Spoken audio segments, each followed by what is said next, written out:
hardcovers from the great Phil Hester, from Green Arrow, a bunch of other Marvel and DC comic books as well. All of them available in different tiers. When we jumped into this world, we weren't only creating new characters, but also bringing in existing characters, like I mentioned, CJ's Granite. So some of the tiers include reprints with new covers by myself of CJ's first issue, Devin's, and Travis's as well. So yeah, so these were a few series that were launched and previously, and now the new covers look like they have sort of the unified Summit branding. Is that right? Yes, that is correct. Yeah, that's pretty cool. They definitely look like cool number ones and definitely on brand there. So yeah, so this is let's see. We've got Travis back. Sorry, Travis. Look, I can move. He's back. All right, now he's going to dance for us, folks. So Marcus shared a little bit of the Summit origin story and a little bit about the project that is live right now, Pinnacle #1. Talked about some of the things that are available there.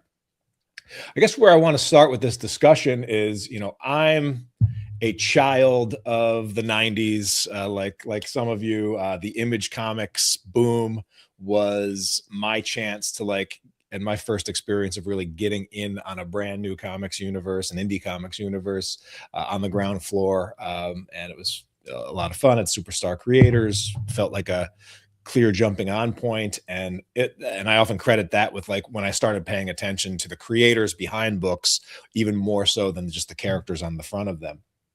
And so what I want to do is just do a quick little roundtable of what's your favorite existing comics universe that's out there. And then I'd also love to hear what's something you think that universe really gets right and that Summit wants to emulate. And then what's something potentially also that, has been a struggle or a challenge for that universe that you hope to either avoid or correct with what you're doing with Summit. And so I'm putting y'all on the spot here, but maybe start with Carla. And it's just I'd love to hear what universe was it that first really connected with you, and what you're hoping to bring to Summit. That's a good question. A loaded question. I mean, I'm a Marvel girl, so I love what got me into comics was actually Black Panther when I saw it in the movie theater. So I dived into the world of Wakanda, and then I went into X-Men. I've always loved X-Men. Got into X-Men. I love the Marvel universe because there's so many different characters that you can relate to. I love Aurora Monroe. That's my favorite character of all time. But what Summit Comics, one of the reasons when I was invited to join the Summit Comics universe, I really like the fact that these are all original stories. Most indie comics, some of the bigger indie comic companies are just, they get the rights to certain stories. It's not really original. But Summit Comics, we all have original stories. I'm writing for a character that was developed by Adam. Eventually, I will introduce some of my own characters down the road, but Summit Comics is doing something different that a lot of other indie comic, those big names aren't doing, and that's creating original content instead of just continuing a story that was created 20, 30 years ago. So that's my answer. Yeah, love it. CJ, welcome to Comics Launch. I think this might be the first time you've been on the podcast, so it's nice to meet you and have you here. What about you? What universe got you into this?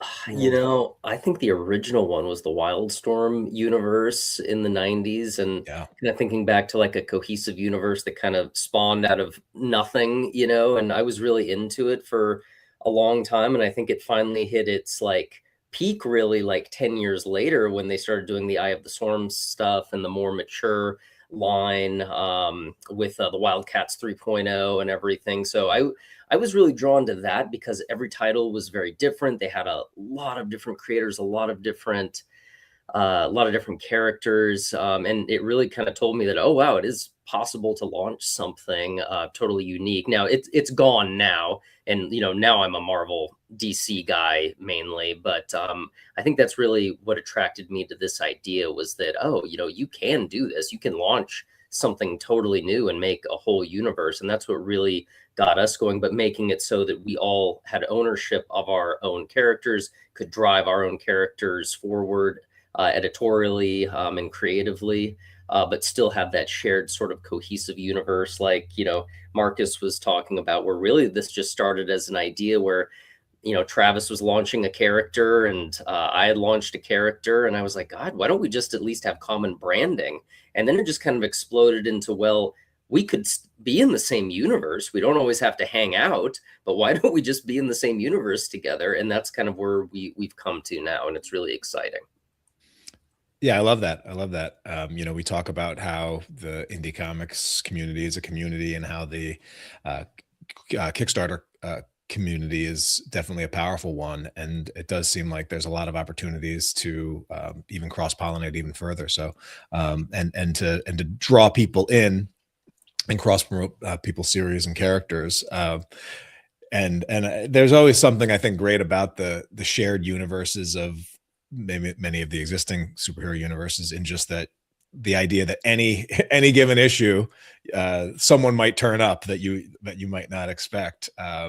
So yeah, love that. Marcus, how about you? What was your sort of touch point universe, and then what's something that you hope Summit maybe can get right, or learn from and build upon, that maybe some of the other universes might get wrong? So I'm a huge comic book nerd. Like, I watch documentaries on repeat, like, constantly. And we've seen Malibu attempt this, we've seen Valiant attempt this, and they have Wildstorm is another one. They all had great successes, in my opinion, like, given the longevity of comics and how things move. I think one that's done it really successfully is the Massiveverse from Kyle Higgins and co. That group, right? They started with Radiant Black, and you've had all these different titles that spawned out of it. And I think what makes that universe unique is that it's kind of like the same coded design language of, Super Sentai inspired heroes. What separates us from them, or from any of the other ones, in my opinion, is the way we approach creating these characters. There was only 3 main characters that were brought in with established books already. Each character going forward was created by one of us, and we kind of took this editorial style where, hey, let's pitch this initial character, and then let's randomize it, and each get assigned a new character and build that character from the ground up.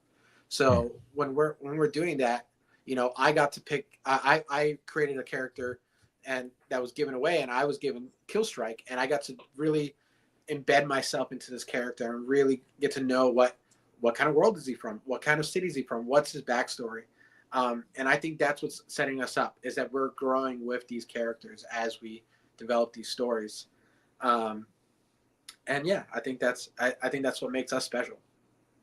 Yeah, I love it.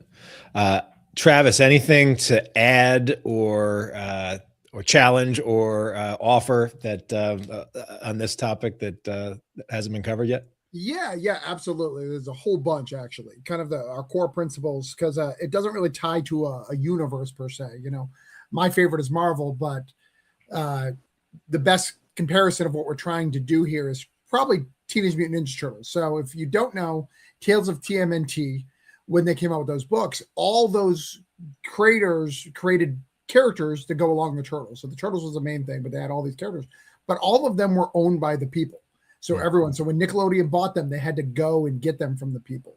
So we kind of wanted to do the same thing, but using the modern Kickstarter model, right? So the modern Kickstarter model is create a book, put out there. So we wanted to allow you to, if you have a brand, like I have Orange Cone Productions, go ahead and run it, but let's have a consistent branding. So Summit Comics will be the branding when I do.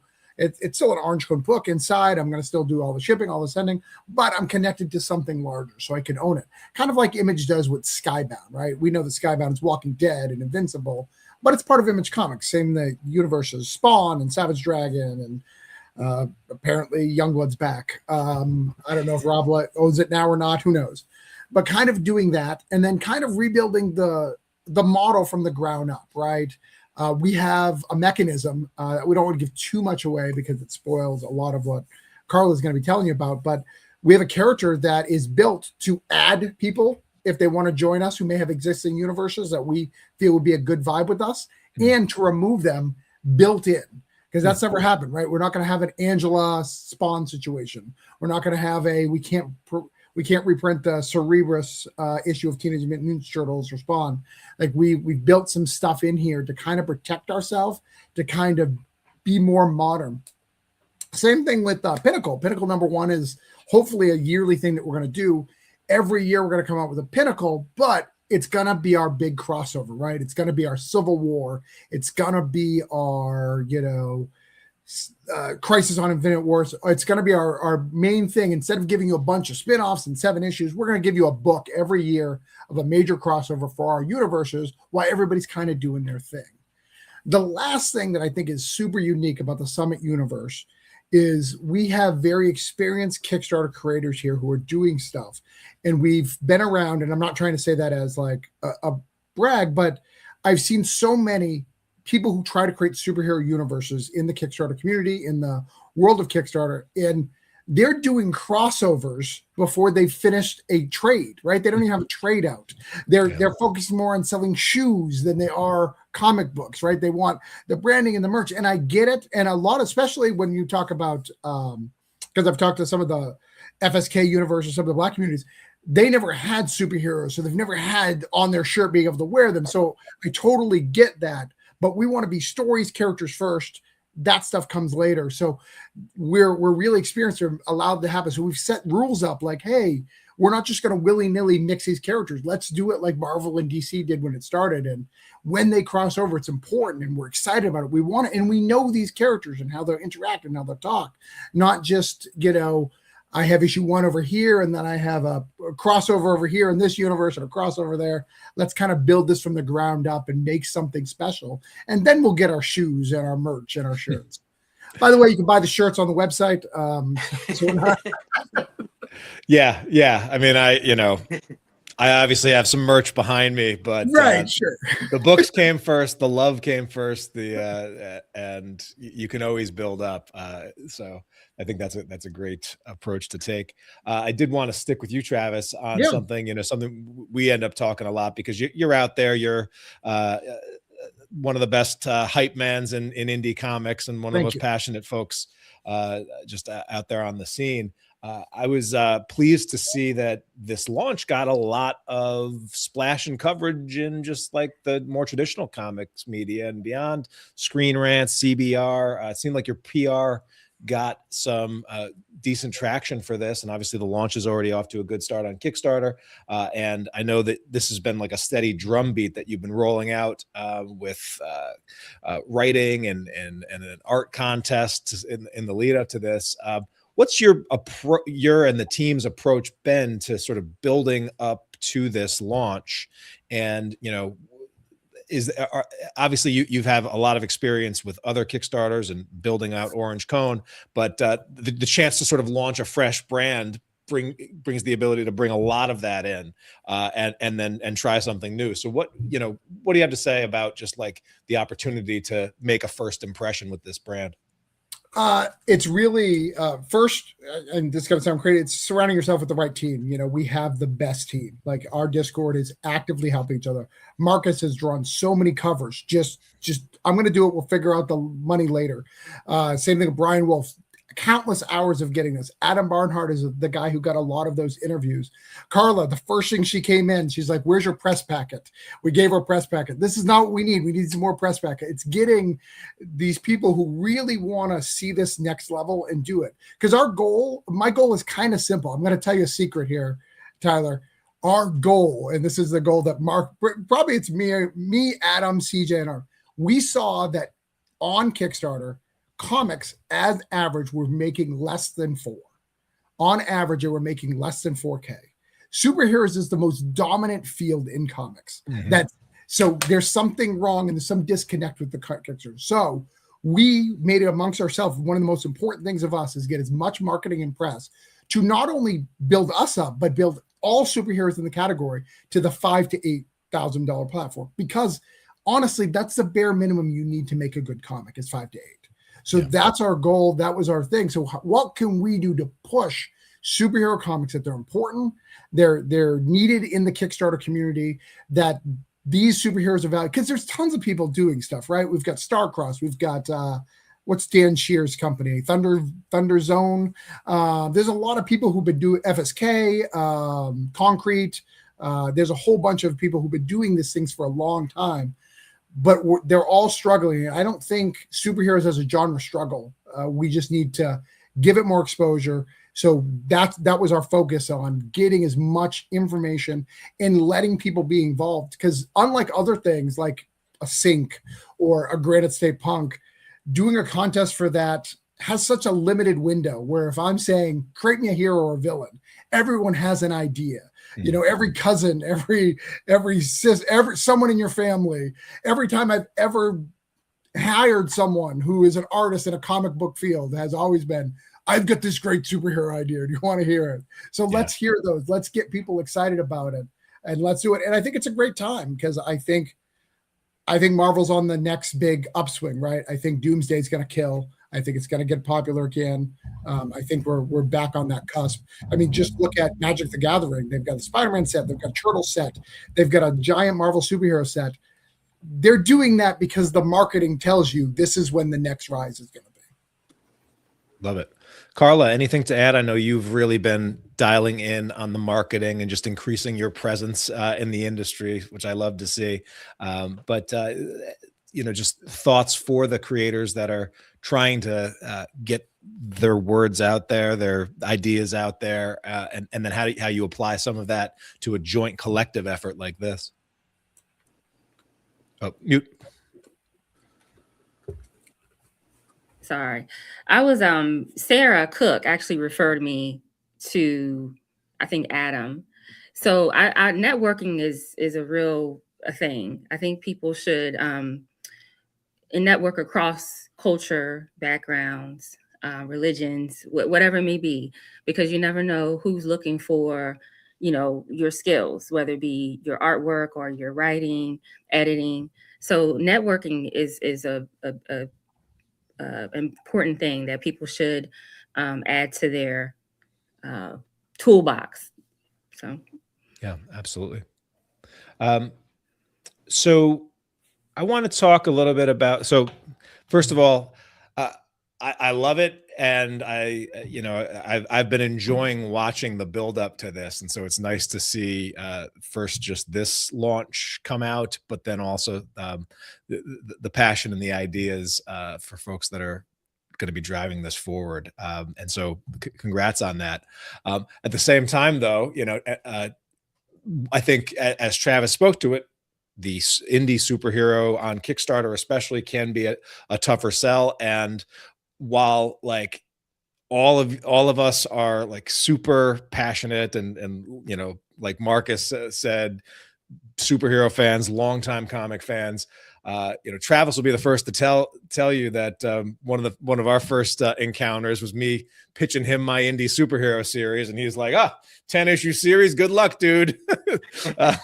Well, yeah, we'll see if that ever happens. I often feel like our ideal fans also may be a little bit like the most skeptical, seen it all, jaded folks that are out there in some ways.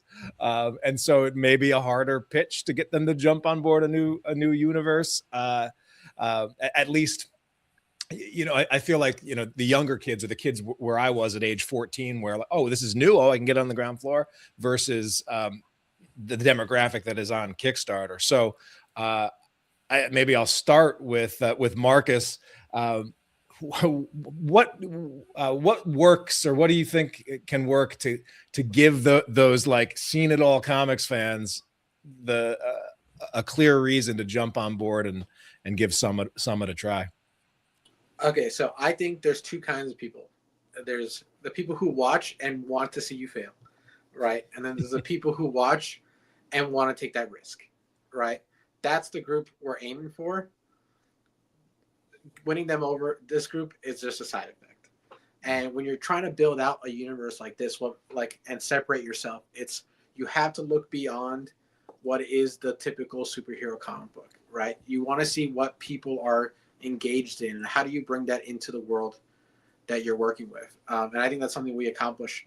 Like every superhero that we're creating, they're not just like, hey, I really want to write Batman. Here's a Batman copy kind of thing. It's like, here's something like a core idea, let it fester, let it grow into something that is similar. And when you're trying to reach that audience that watches you, you want to appeal to what they like, right? Whether it's the kind of Kickstarters that are backing that aren't superheroes. They love, the occult mysteries, the occult cults, right? Or like ultra terrestrial Lovecraftian things. Provide characters for that audience, because once you reach out of that niche, that's the people that are going to come and take a risk on you. Yeah, I love that. Any additional thoughts, Travis, as a skeptical comics guy that's seen it all, but also is in this world and loves seeing other creators succeed? Sure. I mean, if you want to see our skeptics, please look at our CBR article or our Reddit post. They are fantastic. They're great. My favorite, I'll share one. CJ mentioned Wildstorm. Our first announcement, we were called Mouthstorm Universe, and I love it. I think it's great, but it kind of reflects on what people feel about what's going on. And I think that's the approach that we had was, we're going to keep showing you these characters. We're going to keep you interested. If you notice on the Kickstarter, we intentionally didn't give you tons of details on the superheroes. We gave you more interviews of the universe, because it's about selling a universe, not about the individual characters. If you want to learn about the individual characters, you can go to the Facebook page and stuff, but we more focused on, hey, this is a universe that we're creating. We're going to introduce you to all these characters. We have a very cool universe that we've created together that is going to get you excited by trusted people who love and care for this. If anybody who's been in my Discord, this is what we debate all day long, of whether or not Jonathan Hickman is the greatest comic creator of all time. I mean, that's what I'm debating. Everyone else is arguing with me with various arguments. Yeah. So I want to talk a little bit about logistics, though, because it is one thing to like have a great idea, say, hey, here's this party we're throwing, here's this universe that we're starting, come join us. But then, to sustain something over time, like the great universes that are out there that have existed for a while, there's certain things that have to be figured out. And so I guess I want to start with CJ on this one, because you had in Granite, I believe, a project that like, hey, this is going to be its own thing. How do you how did you come to the decision to like say, well, this isn't just going to be my own story that lives on its own, but that we can, I can have a real value add with being a part of this greater universe? And then are there also certain considerations that you had in terms of like, well, I want to be able to do X, Y, and Z, and I want to make sure that I'm not losing my ability to do that? How did you sort of navigate that decision, and where might there be some friction points there? Yeah, that's a really good question. For instance, Granite is, I view it as more of a mature superhero comic. She drinks, she swears, she's kind of like a party girl. And one of the rules that we kind of established was that, you can kind of tell your story still. We don't want to infringe on that. There's loose editorial guidelines in terms of making sure continuity is intact. But one thing that Travis and I really agreed on when we started this was that we don't like a whole lot of crossover. We don't like a whole lot of characters appearing in other books. We want those to stand on their own. So tell your story the way you want to tell it, but within, sort of a framework of certain guidelines. So I have a mature rating on Granite because it has a little bit of swearing. That's the title I set out to write. And some titles are a little bit more all ages. So we kind of view them all as existing together. I view Granite as kind of like this, it's kind of like a Max Light title. You're going to like, maybe see some things that maybe you wouldn't see in a normal superhero book. And you might go to Upheaval and say, that's more of like a teen plus type book. So we really rely on our ratings to really highlight, the differences in our titles. But that's something we'll probably continue to navigate over time too, to say, okay, are we venturing off into other things? But we've all kind of established loose guidelines, like we don't have nudity on our covers, type of thing. Like you can have a mature book, but it, should still adhere to certain rules of the universe because we want to protect the brand. But so far, we've all really been in alignment on where we want to be. And I think it kind of goes back to you were telling your story. Like I set out, I already had a year's worth of stories planned on Granite, and I wanted to make sure that I could continue down that road. And everybody said, yes, you tell your story. But here's also, events that we could do. Can Granite be in this event? And I'm like, go nuts. I'd love seeing other people write my characters. I actually, before I even joined Summit, did a talent search of my own, and I hired 6 different writers and 6 different artists to tell Granite stories as backups, and I loved it. And they all took way different approaches to it, and it was a lot of fun. So I'm all for it. And I've actually written an Upheaval backup story for Travis, which was a lot of fun to do. So I think a lot of us are just really friendly with each other and like playing with each other's toys. Absolutely. Yeah. And it looks like you have a pre-launch page up for Summit Comics presents Granite #1. I do, yeah. So that's awesome. So people definitely check out that. And curious, just other things like what. So it does sound like you were able to hammer out some rough guidelines or what is and isn't a Summit comic book. I'm curious, Travis, like is this in Granite? Is this in stone yet, or is it loose? But because I know that there are going to be some people watching this, it's like, hey, I've got this idea, or I've got this project that's in the works that I could potentially consider bringing this to Summit. And so, like, what's your understanding or the team's understanding of what is a Summit book, and what you might be looking for? And then I'd also love to hear maybe you and Marcus talk about, like, what's the process? Like, you have some made men in here that are and women that are already a part of the team, but what's the process of joining this, and have you hammered that out yet? I can take it while Travis. Yeah. No, I got it. I just had to cool. yell at the dog real quick.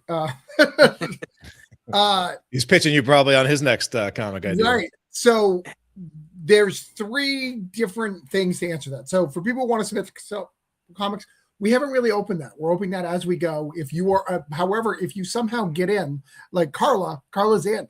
She can submit. She can do stuff. We trust her. She's part of the thing. So once you're in, you're in. Kind of like Image, right? Like once you got to a certain level at Image, you can kind of do whatever you want. Like you can keep doing books forever. Not everybody's like that, but stuff.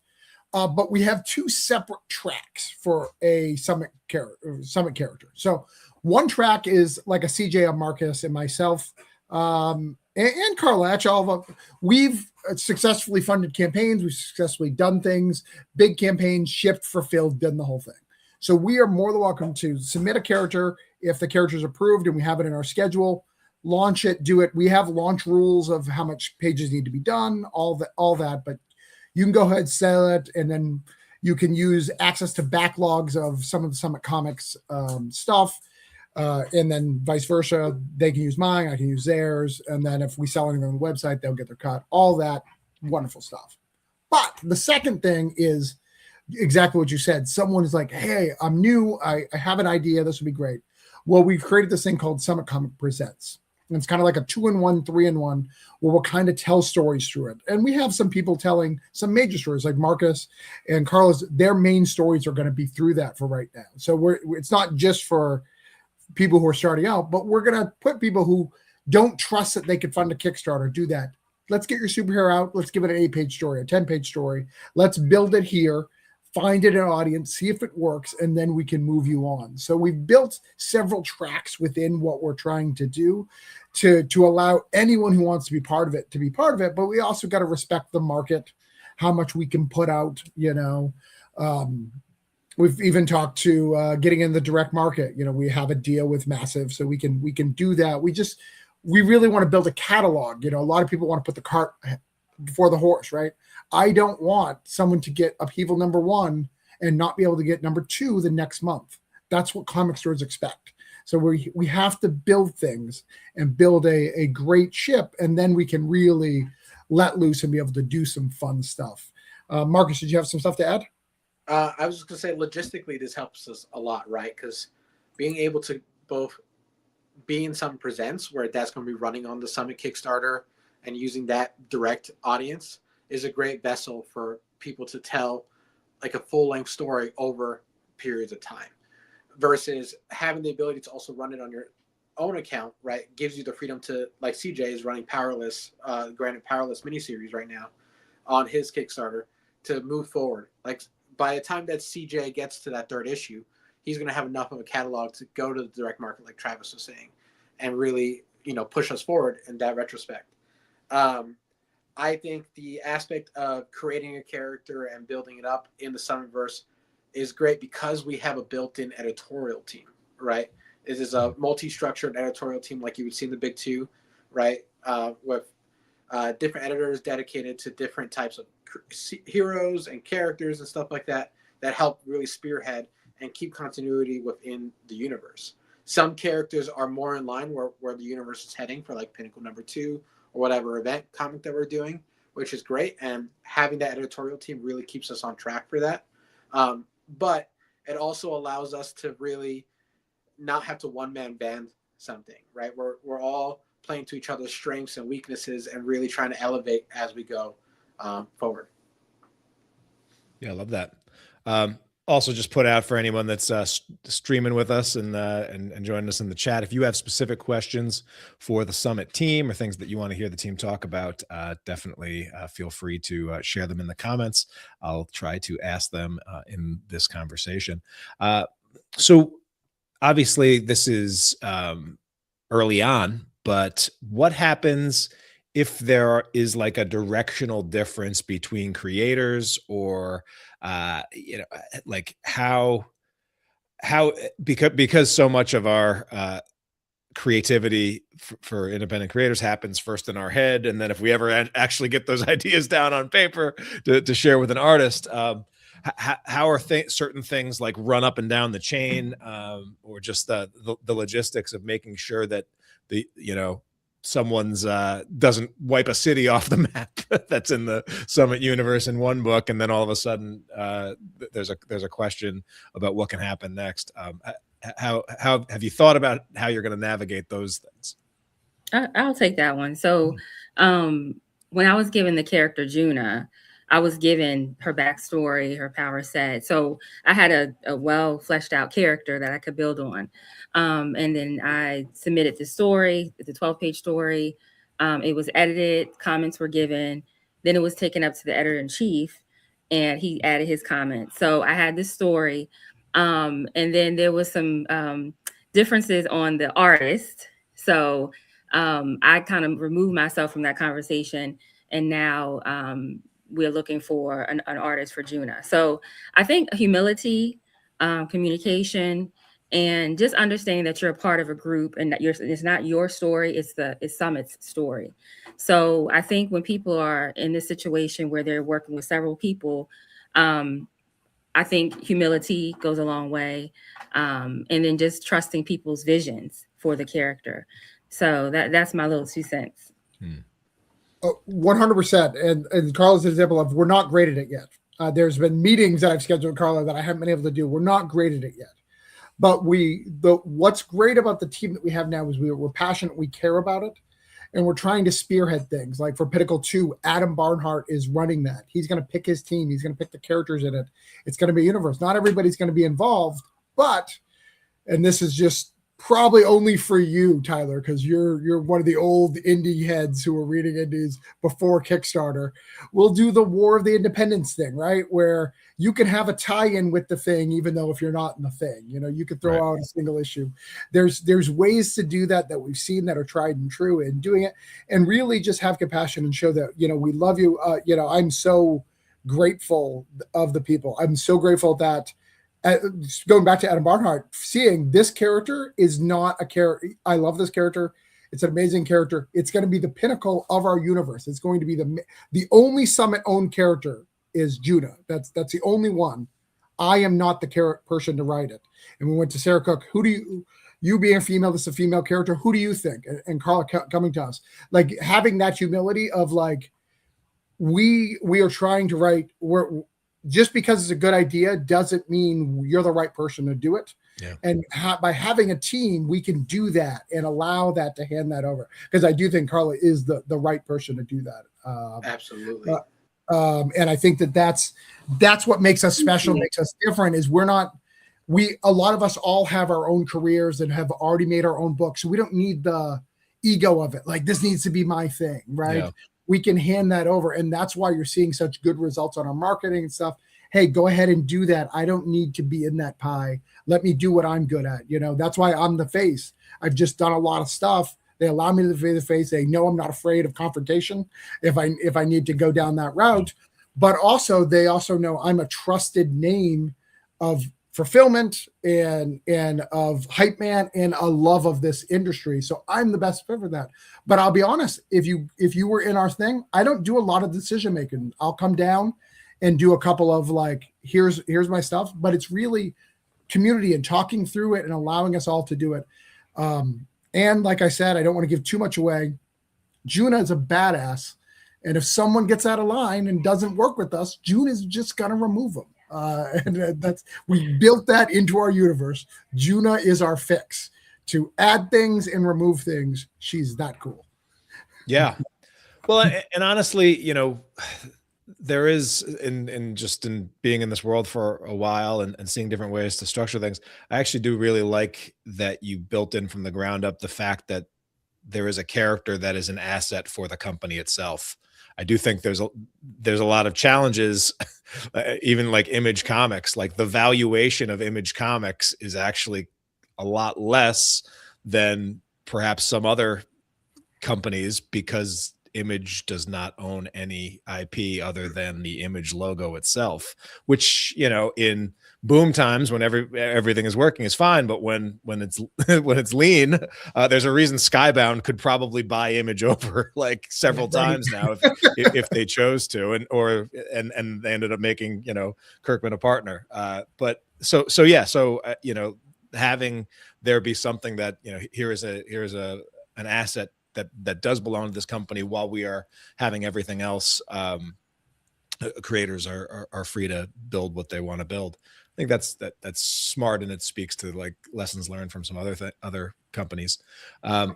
Since this is a new universe and most of these characters are sort of getting off the ground and need to start building up that fan base, I'd love to just have everyone speak to one character that they are putting a lot of their emphasis and their effort into, to speak to why this is a character that readers are going to definitely want to check out and invest in, and then also maybe speak to a character that you're not writing but is just like you're passionate about and of someone else in the community, in the Summit universe, that you want people to check out.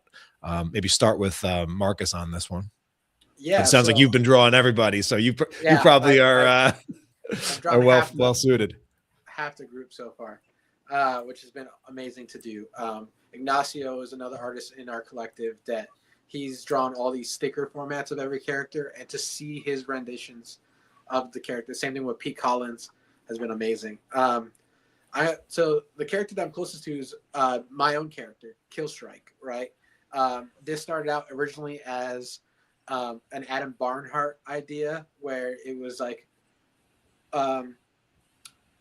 what does a Summit version of Cable look like, right? Now, I'm a big DC guy, so I've never actually read Cable other than the Love and Chrome series from last year.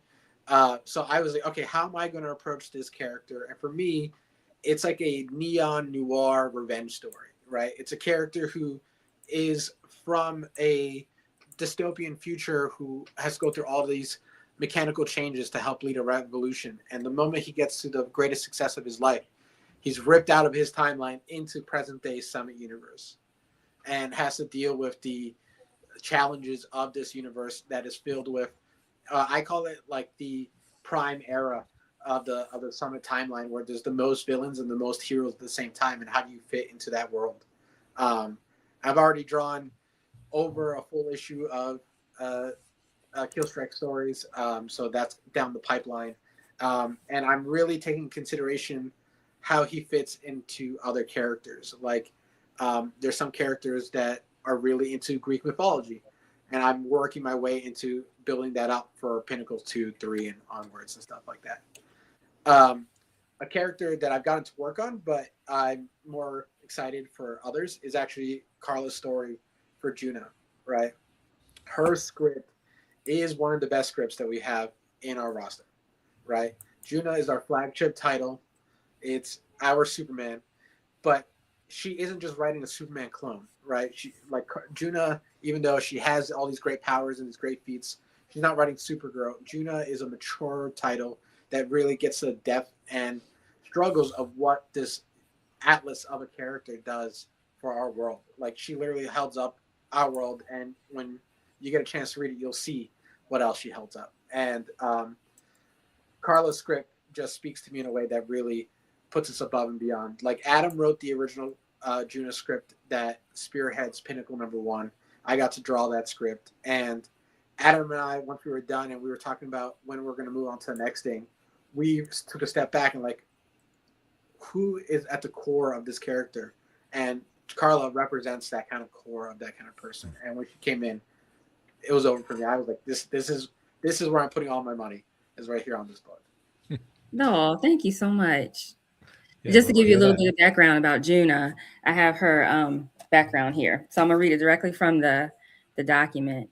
So Juna Maris, an elite Air Force pilot turned astronaut, volunteered for a suicide mission, detonate a nuke inside the moon-sized Mar of the Ashlothar. Her final moment, the apex point, was meant to be the end. Instead, direct contact with the dying alien bounded her consciousness to the Ashlothar hive mind. The resulting I don't know how to say that word. The resulting stuff that came down gave Earth powers. But Juna was cursed with the uncanny abilities in the Mars core, inescapable directive, spread the seed. So her existence becomes an eternal loop. So you meet her in her 783rd life. So that's why Travis says she kind of is like the do-over button. So every time she has to give up her life, it kind of resets the universe. She's a built-in crisis event, is what I like to say. Yeah, I love that. So yeah, I mean, it seems like there's so many places that you could go with a concept like that, Carla, and I think it's great to hear that folks are excited with to see what you're doing with it, and just getting started. CJ, what so tell us a little bit more about Granite, and then what else about in the universe has caught your eye? Yeah. So Granite is sort of like a version of, like, I guess, She-Hulk type of powers with Thing, kind of hard rock skin, and she's the celebrity superhero, so she's the one that has endorsements and really tries to monetize being a superhero, and is sort of in this whole like party scene, living in Los Angeles, and lives a very alternative lifestyle, but is still a hero at the end of the day. And when we find her, she's sort of at the peak of her fame, but then her powers start to fail her, and then she's separated from them, and you sort of find out that she doesn't really look anything like the power, the form that she's taken on once she got her powers. And now she's just this normal person and doesn't have her powers, but her powers are now this intelligent, semi-intelligent, like, other thing that have separated from her. So now she's trying to navigate a life, outside of what she's used to. So we'll find her in a totally different spot than when we, were first introduced to her in the original issue. So I'm really excited about that. I liked the idea of kind of throwing a hero, throwing them, completely, topsy-turvy. Now, obviously, I'm not always going to have her be separated from her powers, but that's the first, year that we'll see at least of, Granite trying to, find this new sort of norm in her life. And yeah, in terms of excitement, there's a lot of really cool characters. I really liked working on Upheaval for Travis. He wanted a short, so I did a short for him and Brian Wolf. I really liked the idea of this, kids, love tech. And I liked the idea of, this kid that really utilized tech, to their advantage in the form of powers. I think I got a little crap for, saying how cool the idea was on Reddit. Somebody's like, well, what teenager doesn't use tech? And I was like, that's the idea. That's why it's so cool, but anyway, I think there's a lot of cool characters, but I think Upheaval's very original and really liked the idea. And I've been joking with Travis that once he leaves the book, I'm going to take it over as the writer. Yeah. And so Travis, tell us a little bit more about Upheaval. I know this launched, I believe, last year, and now the second issue will be fully within the Summit branding and universe, right? But yeah, anything else you want to say? And then other characters that you're excited to take a crack at? Absolutely. Yeah, Upheaval was my first crack at superheroes. I was really excited about it. And the only reason why this second issue so delayed is because of Summit Universe. We wanted to meld it in. I wanted to give it a little time. But Puppy or Upheaval is a character. She controls drones. She has little drones that she controls that were gifts from her father. She has the ability to control them in every aspect with her mind. She can control them. She's very smart, and she can create her own drones and create her own tech. In fact, one of her abilities that she likes to do is, we're always talking about superhero identities. So for those who don't know or haven't followed me, I am not an anime or manga fan. I'm just not. I just don't get it. I don't stuff. But a character who is created in this world, who is a teenager, would not feel the same way that Travis does. We are writers. So her superhero, what she does to protect her identity is she has a filter on her at all times. So when someone takes a picture with a phone or camera, it makes an anime version of it. So it makes like a little waffy anime girl like that. We'll go like that. So kind of modern takes on secret identities. But what makes her special and what I like about her is we have a lot of Iron Mans and Iron Hearts and like huge tech-based people.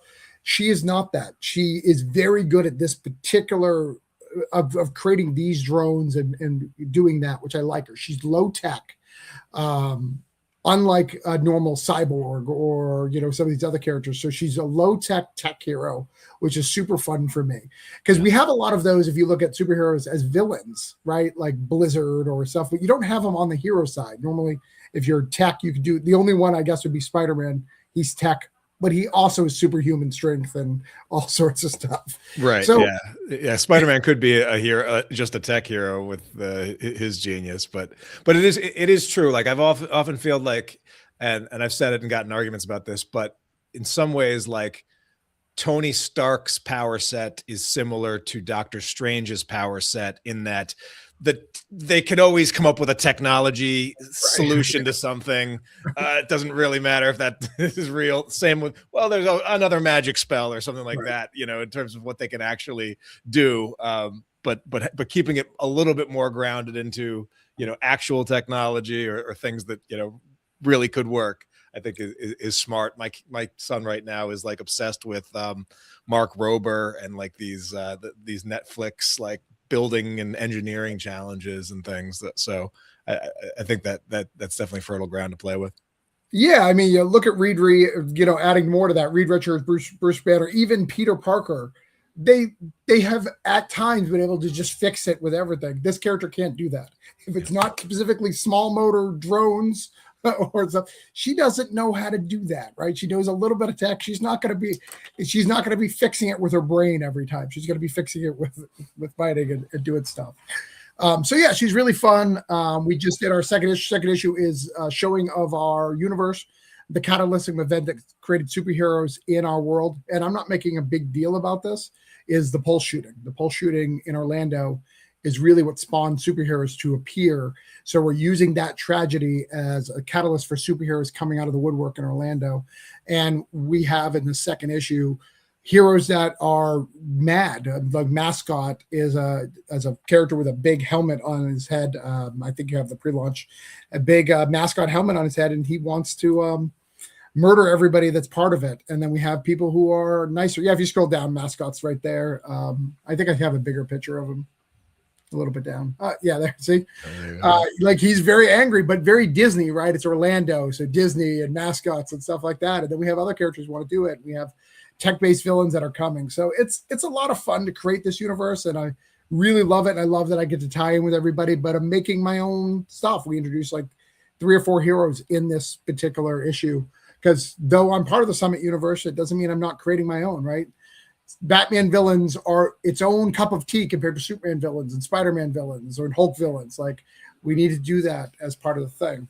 So for me, there's 2 characters that I really, really like. I like Vesper a lot, which is Daniel Calvin's character. It's like a super spy hunting book. The design of that character is really fun.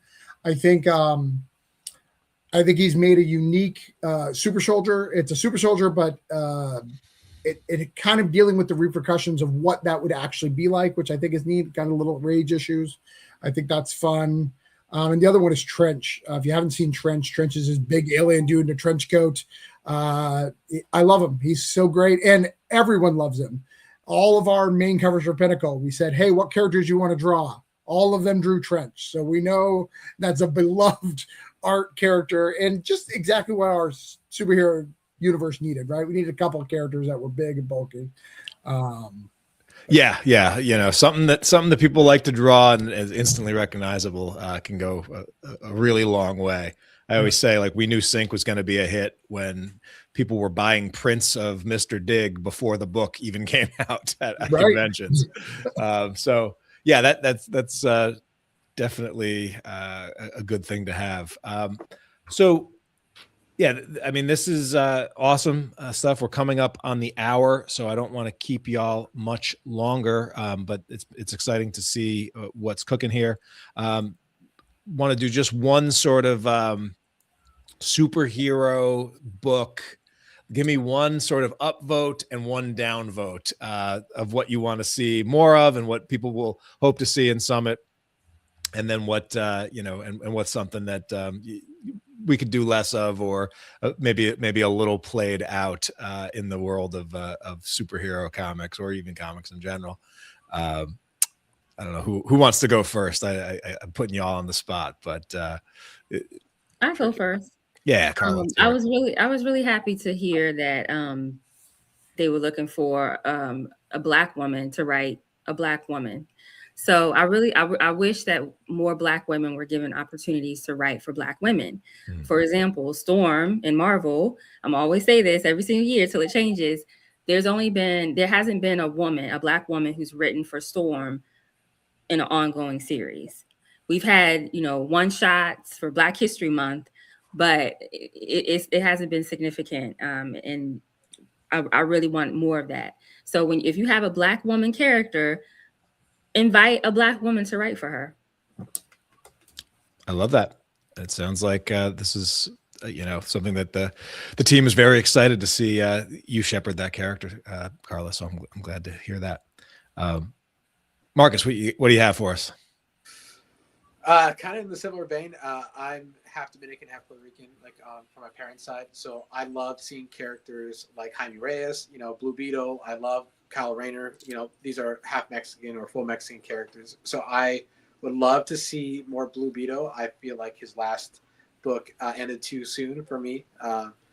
And then I think what else I would want to see, and this might anger Travis, I want to see more manga influence in the American comic space.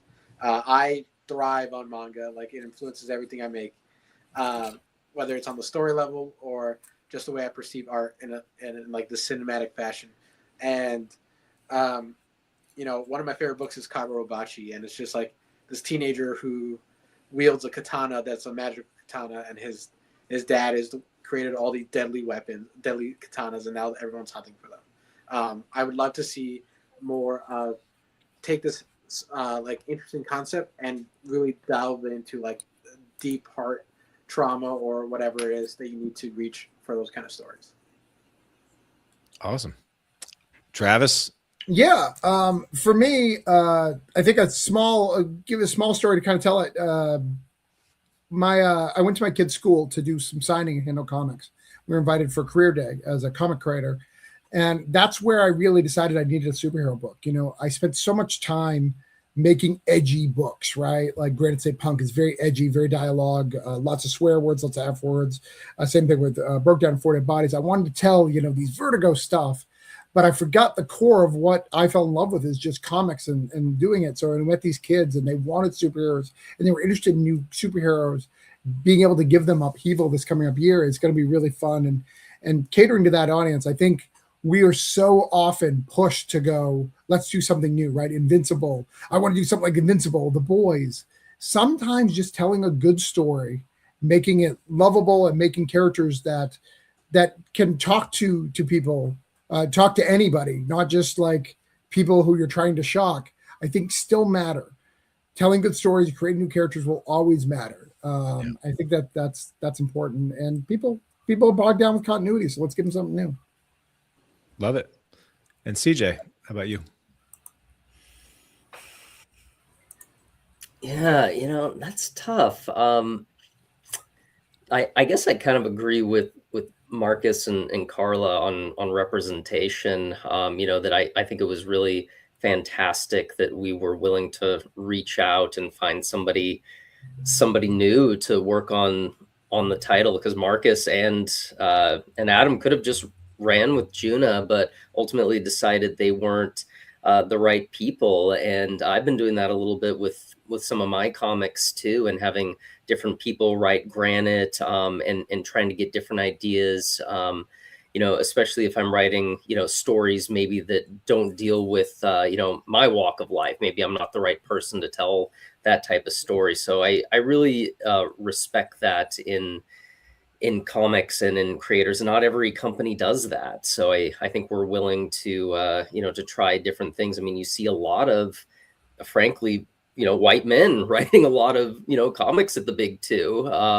And I love that we're diversifying and getting new voices. And obviously we had a really strong script from Carla. So it just shows you what you can accomplish if you think outside the box.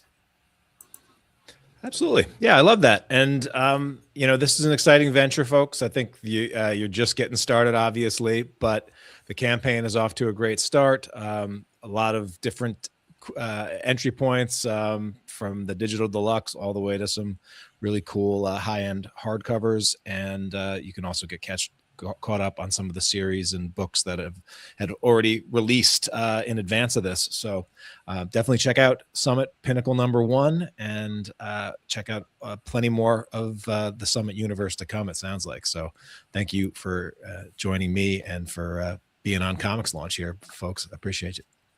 Thank you for having us. Thank you. Thank Appreciate you. it. Absolutely. And everybody else that tuned in or catches the replay, thank you for doing that. And we can't wait to see what you launch next. Take care, everyone.